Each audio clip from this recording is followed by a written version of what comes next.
5살 된 손자와 나눈 대화입니다. 제 발에 하얀 각질이 있는 것을 보고 손자가 묻습니다. 할아버지, 이게 뭐야? 나이가 들어서 이렇게 됐나 봐. 이렇게 제가 대답했더니 우리 손자가 말하기를, 근데 합이 나이가 많은데 왜 아직 안 죽어? 그러더라고요.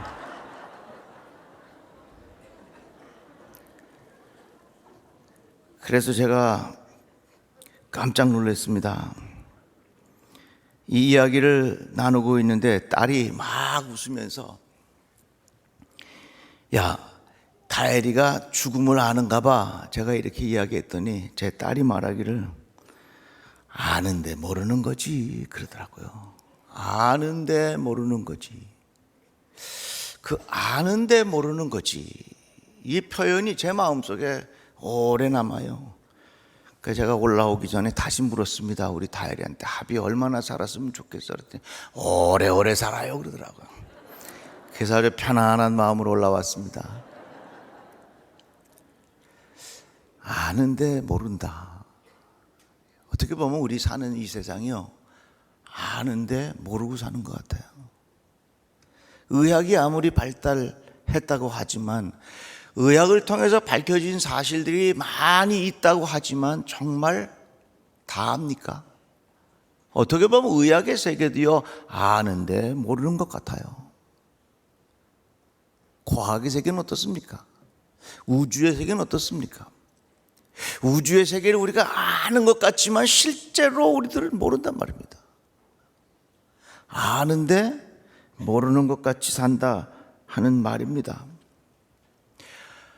어거스틴이 이런 생각을 했습니다. 어떻게 하면 하나님이 누구신가, 하나님의 은혜, 이런 것들을 내가 잘 정리해서 글로 옮겨볼 수 있을까, 이런 생각을 가지고 바닷가를 거닐었습니다.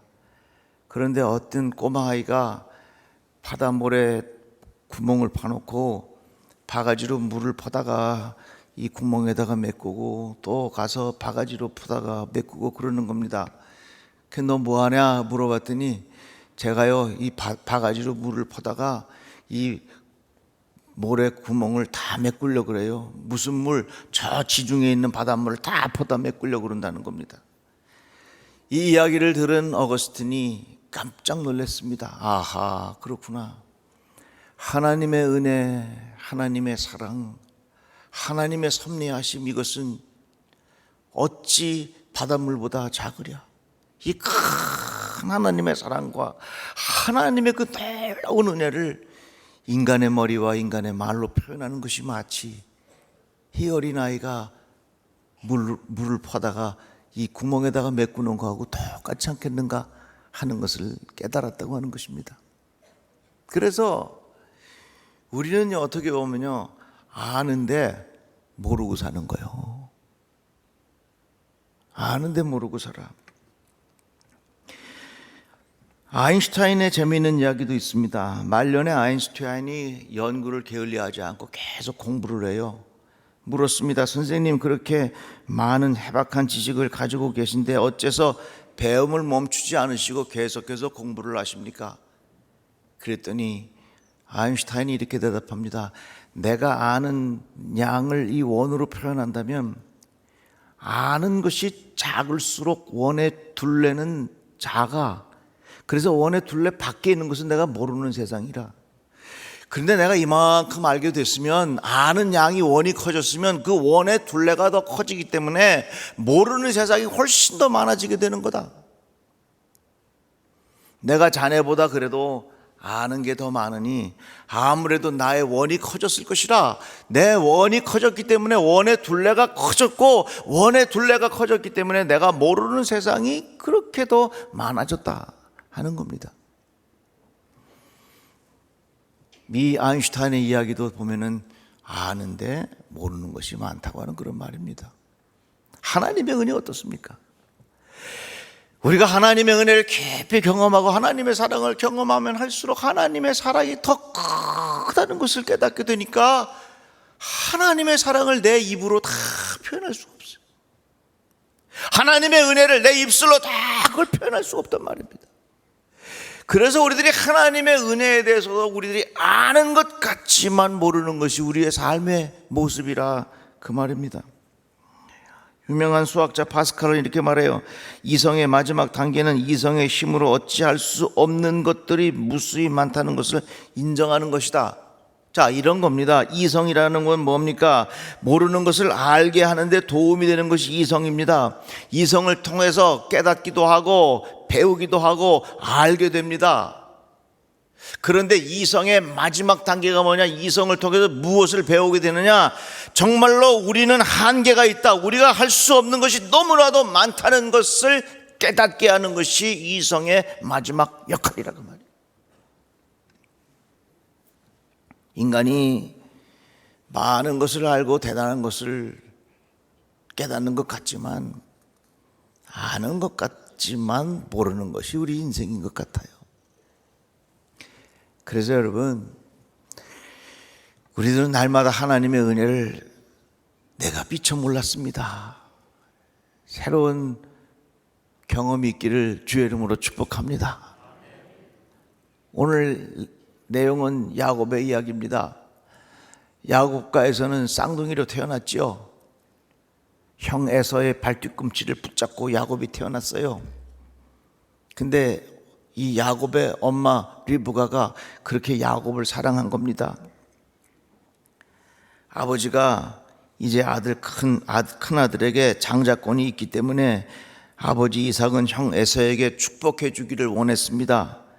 그런데 야곱이 그 축복을 가로채지요. 아버지가 잘 볼 수 없으니까 몸을 형인 것처럼 변장을 해가지고 그 축복권을 가로챕니다. 이 사실을 알게 된 형 에서가 동생에 대한 원한이 점점 깊어져 갑니다. 형 에서가 이렇게 말합니다. 아버지를 곡할 날이 멀지 않았으니 그때가 되면 동생 야곱을 죽이겠다 하고 마음을 먹었다. 이 말은 뭡니까? 이제 아버지 돌아가시면 내가 저 동생을 죽여야지. 이 사실을 알게 된 엄마 리브가가 이렇게 말합니다. 너희 형 에서가 너를 죽여서 한을 풀려고 한다. 그러니 나의 아들아, 내가 시키는 대로 하여라. 이제 그 하란에 계시는 라반 외삼촌에게로 가거라. 내 형의 분노가 풀릴 때까지 너는 얼마 동안 외삼촌 집에 머무르라. 형이 너 죽이려고 하니까 너 외갓집에 가서 좀 있어. 그 얘기입니다. 그런데 이 야곱의 어머니 리브가는 남편 이삭에게 이렇게 말합니다. 여보, 아무래도 야곱이 가나안 여인과 결혼하면 어떻게 하죠? 그러니 친정에 보내서 거기에서 결혼할 사람을 찾아보는 것이 어떻겠습니까? 사실은 야곱을 자기 친가로 보내려고 하는 이유는 야곱을 죽지 않기 위해서 보내려고 그런 거예요. 그런데 남편에게는 그래도 거기 가서 결혼해 와야 되지 않겠습니까? 이렇게 보낸 거지요. 이야기를 들은 이삭은 아들 야곱을 불러놓고 이렇게 말합니다. 너는 이제 밧담 아람에 계시는 외할아버지 댁으로 가서 거기에서 너희 외삼촌 라반의 딸들 가운데서 내 아내가 될 사람을 찾아서 결혼해라. 이제 야곱이 외갓집으로 갑니다. 브엘세바를 떠나 하란으로 가다가 어떤 곳에 하룻밤을 지나게 됩니다. 돌 하나를 주워서 베개를 삼고 거기 누워서 잠을 자다가 꿈을 꿉니다. 땅에 층계가 있는데 그 층계가 하늘 꼭대기에까지 닿았습니다. 그 꼭대기에 천사들이 오르락내리락 하면서 주님께서 그 층계 위에서 이렇게 말씀하시는 것입니다. 나는 주 너희 할아버지 아브라함을 보살펴준 하나님이요 너희 아버지 이삭을 보살펴준 하나님이다. 내가 지금 누워있는 이 땅을 내가 너와 너의 자손에게 주겠다. 너의 자손이 땅의 티끌처럼 많아질 것이며 동서남북 사방으로 퍼질 것이다. 내가 너와 함께 있어서 내가 어디로 가든지 너를 지켜주며 내가 너에게 약속한 것을 다 이루기까지 내가 너를 떠나지 않겠다 그랬어요. 하나님께서 이 야곱에게 분명한 약속의 말씀을 하였습니다. 이 약속의 말씀을 들은 야곱이 잠에서 깨어 이렇게 말합니다. 주님께서 분명히 이곳에 계시는데도 내가 미처 그것을 몰랐습니다. 아버지로부터 하나님의 약속의 말씀을 듣긴 들었지만 내가 이곳에 와서 하나님의 말씀을 듣고 내가 미처 하나님의 그 은혜가 하나님이 나와 함께 하신다는 그 소중한 은혜를 내가 미처 몰랐습니다. 엄마 아빠가 자식을 사랑합니다. 자식들은 엄마 아빠가 나를 사랑한다는 것을 압니다. 그러나 얼만큼 사랑하는지 자식들이 압니까? 자녀들이 커서 시집장가가고 애 낳고 세월이 지나면서 우리 엄마 아빠가 나를 이렇게 사랑하셨는가, 그것을 조금씩 미처 알지 못했던 것을 조금씩 알기 시작한다, 그 말이에요. 하나님과 우리와의 관계에서도 마찬가지입니다. 하나님께서 우리들을 사랑하십니다. 하나님께서 우리들을 은혜 주십니다. 하나님께서 우리들을 인도하십니다. 하나님께서 우리에게 섭리하십니다. 하나님이 소중한 믿음의 고백을 아는데, 우리들은 날마다 순간순간마다 그 은혜를 경험할 때마다 하나님, 그 깊은 은혜를 내가 몰랐습니다. 내가 깊은 은혜를 미처 모르고 이제 깨닫게 되니 하나님 감사합니다. 이런 마음의 태도를 가지고 살아가야 한다, 그 말입니다. 우리 주변에 보면 암에 걸린 환자들이 많이 있는데 간절히 위해서 기도합니다. 암에 걸려본 적이 없는 사람은 암에 걸린 환자의 아픔을 아는 것 같지만 모릅니다. 정말로 우리가 세상을 아는 것 같지만 미처 모르는 것이 얼마나 많습니까? 하나님은 우리들을 사랑하시는데, 하나님께서 우리에게 은혜를 베풀어 주시는데, 하나님의 사랑을 안다고 말을 하지만 실제 우리의 삶은 어떻게 보면 하나님의 그 깊은 사랑은 나는 모릅니다. 내가 경험할 때마다 순간순간마다 하나님, 내 깊은 은혜를 내가 미처 몰랐습니다. 내가 이제서 깨닫고 이제서 하나님의 은혜에 깊이 감사합니다. 이런 마음의 고백을 가지고 살아야 된다, 그 말이에요. 우리 찬양에 보면요, 하늘을 두루마리 삼고, 하늘을 두루마리 삼고 바다를 먹물 삼아도 한없는 하나님의 사랑 다 이뤄갈 수 없겠네. 하나님의 그 신사랑 그 어찌 닿았을까. 저 하늘 높이 쌓아도 채우지 못. 하나님 그 신사랑은, 하나님 그 신사랑을 증명다 못하네. 영원히 변치 않는 사랑 성도여 찬양하세.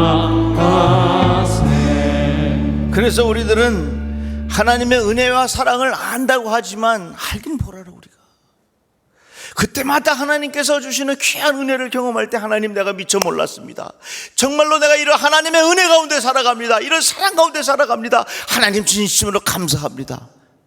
이런 겸손한 삶의 태도를 가지고 살아야 된다, 그 말입니다. 사도 바울이 고린도전서에 보낸 편지에 보면, 우리가 지금은 거울로 보는 것 같이 희미하나 그 당시에 거울은 청동으로 만들어졌기 때문에 이게 희미하게 보여요. 그때에는 얼굴과 얼굴을 대하여 볼 것이요 지금은 내가 부분적으로 아나 그때에는 주께서 나를 아신 것 같이 내가 온전히 알리라. 이 말씀은 뭡니까? 지금은 우리가 하나님의 은혜에 대해서 말을 하고 하나님의 사랑에 대해서 말을 하지만 하나님의 은혜와 사랑은 내 마음속에 아직도 모르는 게 많아요. 아직도 희미한 게 많단 말이에요. 아직도 부분적으로 아는 게 많단 말이에요. 그래서 삶의 현장 속에서 새롭게 하나님의 은혜를 느낄 때마다 하나님, 내가 미처 몰랐습니다. 하나님의 사랑이 이렇게 큰 것인지, 하나님의 은혜가 이렇게 오묘한지 내가 몰랐습니다. 하나님 진심으로 감사합니다. 이런 마음의 태도를 가지고 살아야 하나님의 은혜를 날마다 새롭게 경험할 수 있다, 그 말입니다. 그날 밤에 야곱이 고백합니다. 주님께서 분명히 이곳에 계시는데도 내가 미처 그것을 몰랐구나, 이렇게 말하고 있어요. 우리 모든 성도들에게도 이러한 신앙의 자세가 있기를 주의 이름으로 축복합니다. 하나님께서 지금 이 순간에 나와 함께 계시는데 내가 미처 몰랐습니다. 하나님이 이것을 깨닫게 하시니 진심으로 감사합니다. 하나님께서 지금 나에게 이렇게 인도해 주셨는데 내가 미처 몰랐습니다. 하나님 진심으로 감사합니다. 하나님께서 미리미리 아시고 나에게 필요한 것들을 준비해 두셨는데 내가 미처 알지 못했습니다. 하나님 진심으로 감사합니다. 이런 마음의 태도를 가지고 살자, 그 말이에요. 우리 지금 스마트폰을 사용하니까 사진 찍는 게 굉장히 자유롭습니다. 그런데 전에는 필름을 사용했죠. 24장, 36장 이렇게 필름을 넣어가지고서 인화해서 보았습니다. 그런데 그 당시에 무슨 카메라가 있었냐면 폴라로이드 카메라가 있었어요. 이건요, 찍고서 착 하면 뚜루룩 하고 나와. 처음에는 아무것도 없는 것 같고 희미하게 보이다가 조금 이렇게 흔들면 거기에 형상이 점점 분명하게 나오고 그 찍힌 모습이 그대로 인화돼서 나옵니다. 하나님도 마찬가지예요. 하나님은 당신의 뜻을 처음부터 또렷하게 보여주시지 않습니다. 내가 지금까지 살아오면서 하나님 내가 여기 있다 하고서 분명하게 우리에게 나타내 보신 적이 별로 없어요. 그러나 우리들 하나님의 인도하심, 하나님의 사랑하심, 하나님의 은혜 이런 것들을 믿고 의지하면서 하나님 내가 미처 알지 못하지만 주의 말씀을 따라 내가 순종하며 살겠습니다. 그러면요, 이게 꼭 뭐하고 같으냐면 지금은 희미하지만 폴라로이드가 시간이 지나면서 점점 선명해지는 것처럼 폴라로이드 카메라에 사진을 찍으면 지금은 당장 아무것도 없는 것 같지만 세월이 지나면서 점점 그것이 분명해진단 말이에요. 그래서 늘 우리들의 마음속에는 무슨 생각을 가지고 살아야 되냐? 하나님, 내가 하나님의 은혜를 아는 것 같았지만 미처 모르고 살아왔습니다. 하나님의 사랑이 정말로 나에게 귀한 것을 내가 알았지만 하나님의 사랑이 이렇게 위대한 줄 내가 미처 모르고 살아왔습니다. 이제서야 하나님의 은혜를 깨닫고 이제서야 하나님의 사랑을 새롭게 깨달으니 하나님 진심으로 감사합니다. 이런 신앙의 태도가 필요하다는 것입니다. 야곱이 그날 밤에 주신 말씀을 통해서 하나님께서 나를 버리지 않으셨구나, 하나님께서 나를 떠나지 아니하셨구나, 하나님께서 미리 여기서 기다리고 계셨구나 하는 것을 깨닫게 되고, 내가 몰랐습니다. 내가 이제서야 깨달았습니다. 하나님, 내가 겸손히 주의 말씀을 따라 살겠습니다 하는 이 야곱의 고백입니다. 사랑하는 성도 여러분, 지금 우리가 살아가는 이 길이 정말로 하나님이 계신 것인지, 하나님이 인도하고 계신 것인지, 하나님이 나를 아시는 것인지, 하나님의 은혜는 있는 것인지 점점 우리의 마음속에 희미해지고 막막해질 때가 있습니다. 우리는 아직 다 알지 못합니다. 그러나 세월이 지나면서 우리 인생은 폴라로이드처럼 하나님께서 우리를 사랑하시고 하나님께서 우리에게 은혜를 베푸시는 것이 좀 더 선명하고 분명하게 우리 인생 속에서 전개될 것이라 그 말입니다. 아인슈타인이 말하기를, 내가 요만큼 알면 모르는 영역이 그 원의 둘레만큼만 아는 거예요. 마치 우리의 은혜가, 하나님의 은혜가 내 안에 이만큼 있다고 커지면 커질수록 하나님의 신비의 영역은 점점 더 커지게 돼 있어요. 하나님의 은혜를 내가 이만큼 경험하게 됐으면 하나님께서 우리에게 베풀어 주신 은혜와 사랑의 그 신비의 영역은 점점 더 커지게 돼 있어요. 그래서 우리들이 하나님의 은혜를 경험하면 할수록, 하나님의 사랑을 경험하면 할수록 우리들은 하나님의 신비 앞에, 하나님의 은혜 앞에, 하나님의 능력 앞에 우리들은 조금 더 겸손하게 주의 말씀을 믿고 따라가야 될 줄로 믿습니다. 오늘날 너무나도 많은 사람들이 내가 이 세상을 다 안다고 착각하면서 하나님을 떠나는 경우가 얼마나 많이 있습니까? 실제로 과학의 세계도 아는 것 같지만 모르는 세상입니다. 우리가 지금 하나님의 은혜를 다 아는 것 같지만 우리들은 하나님의 은혜가 얼마나 깊은지, 얼마나 큰지, 얼마나 높은지 우리들은 모르고 삽니다. 오늘 늘 우리는 하나님 앞에 겸손한 마음의 태도를 가지고 하나님, 나는 하나님이 살아계신 것을 믿습니다. 하나님의 은혜가 큰 것을 믿습니다. 나는 오늘도 날마다 하나님의 은혜를 새롭게 경험하며 살아가기를 원합니다. 이러한 삶의 태도가 우리 모든 성도들에게 있기를 주의 이름으로 축복합니다. 기도합시다. 하나님 감사합니다. 주의 말씀을 들었습니다. 아는 것 같지만 모르는 세상에 사는 우리들, 하나님의 깊은 은혜에 겸손히 순종하며 살아가게 하여 주시옵소서. 예수님의 이름으로 기도드립니다. 아멘.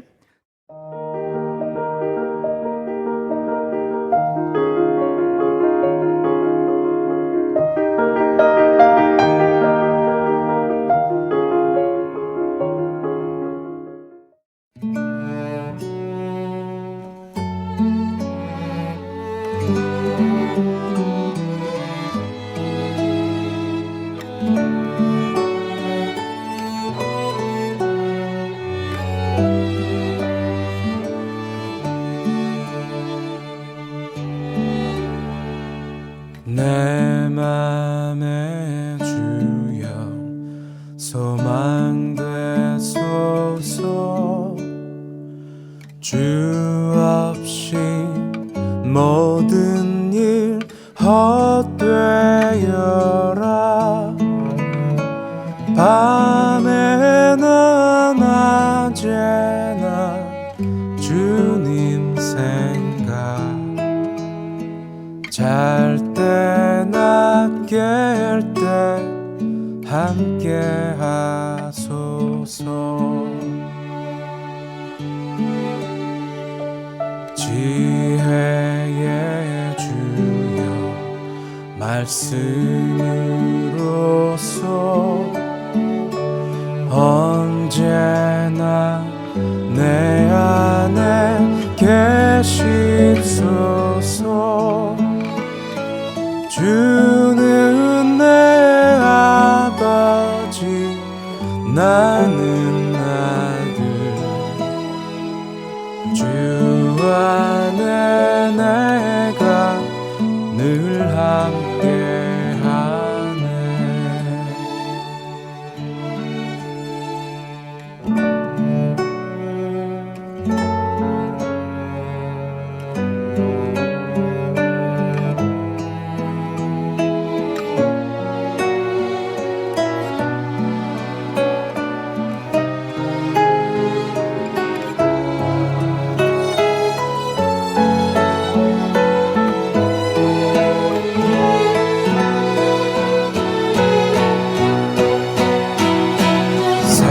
세상의 영광 나 안 보여도